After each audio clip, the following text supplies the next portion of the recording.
ती म्हणली नाही नाही ताई तुम्हाला माहिती नाही म्हणली, इथं जे लोक येतात ना कीर्तनात ते बाईला बघायला येतात, कीर्तनाला काही गरज नसते. मला शोकांतिका वाटली, हे योग्य नाही. आणि जेव्हापासून असे लोक ह्या संप्रदायामध्ये शिरले तेव्हापासून संप्रदायाला लोक गालबोट लावायला लागले.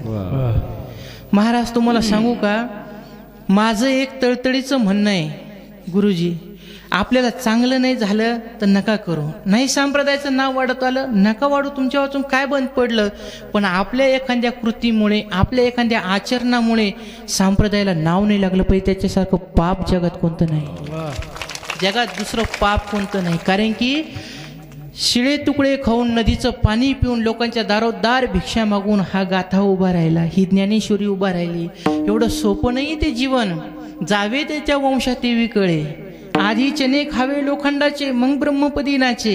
एवढा त्रास सहन कोणासाठी केला माऊलीने? फक्त तुमच्या आणि आमच्यासाठी केला, केवळ तुमच्या आमच्या उद्धारासाठी माऊलीने हा संप्रदाय उभा केला. आणि त्याला आपल्याकडून गालबोट लागता कामा नये. एवढं जरी ध्यानात राहिलं तर झाली तुमची महापूजा, काही वेगळं पूजन करायची गरज नाही.